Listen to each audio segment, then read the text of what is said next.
Welcome back to Ingenious Accounts World. Double column cash book. A cash book with two amount columns. There are two types of double column cash book.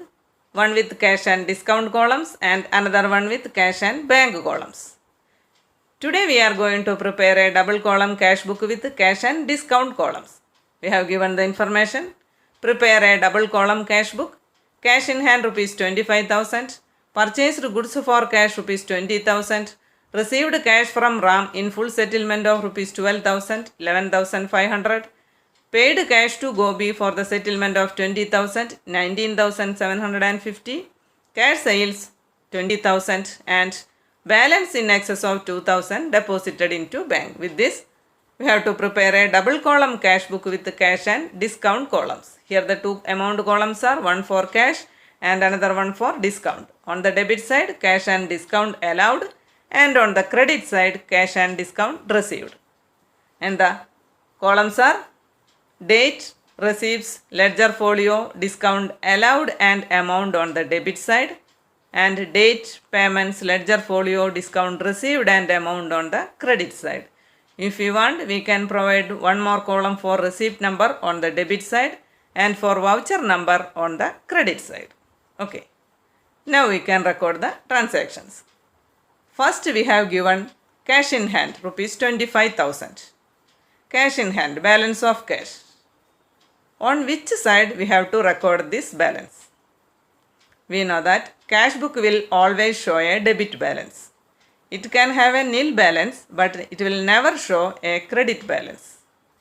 Debit balance means debit side of the cash book will be more than the credit side. If the debit side is more, we have to write the carry down on the credit side. If the carry down is on the credit side, we have to write the brought down on the debit side of the cash book. Then we have to write this cash in hand on the debit side of the cash book as balance brought down 25,000. Okay. Now we can record the transactions. First one, purchased goods for cash rupees 20,000. Purchased goods for cash. Purchased goods and paid cash. On the payment side, purchases 20,000. Next one, received cash from RAM in full settlement of 12,000, 11,500. We have received an amount of 11,500.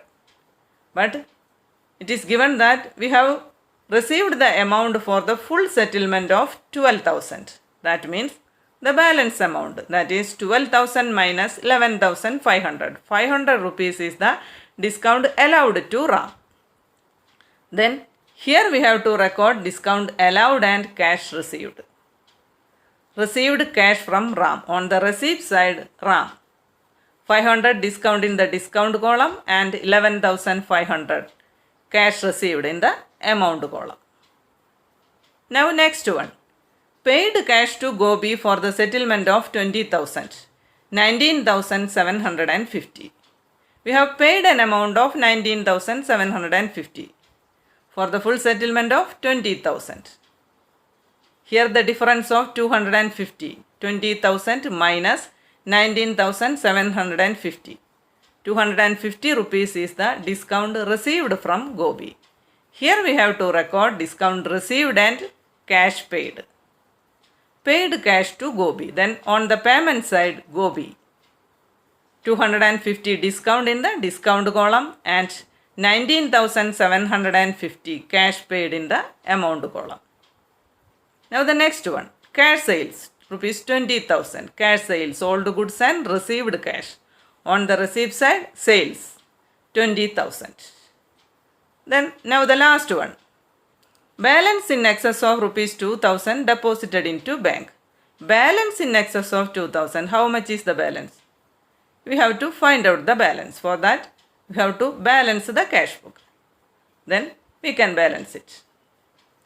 Here, we can balance the amount columns, but we cannot tally or balance the discount columns. On the debit side, it is the discount allowed column, and on the credit side, it is the discount received column.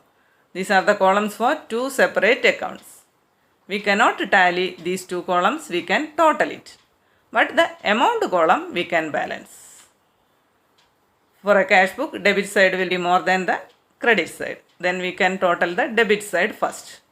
And the total of debit side is 56,500. We can write that total on the credit side also. And the total of discount allowed column is 500 and discount received column is 250. Now we can find out the balance.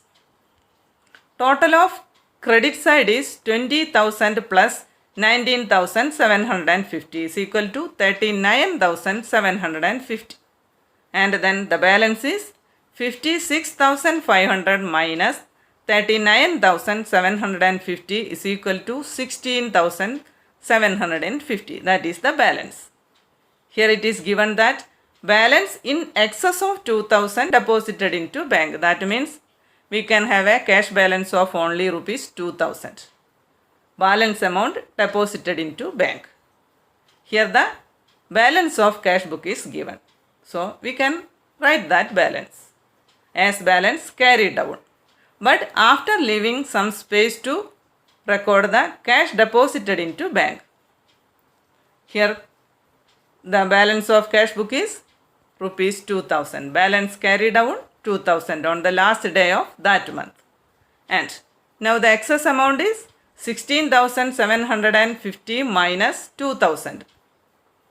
It is the amount deposited into bank or paid into bank. Then on the payment side, bank 14,750. Okay. Now we have to brought down the balance. On July 1st, balance brought down 2,000. Okay. Here we know that if we are preparing a cash book, no need to open a separate cash account in the ledger. But here we must open discount allowed account and discount received account in the ledger. And we must post the total of this discount allowed column and discount received column to the respective accounts. Okay. That's all for today. If you found this video helpful, please like, share, comment and subscribe my channel. Thanks for watching. Thank you.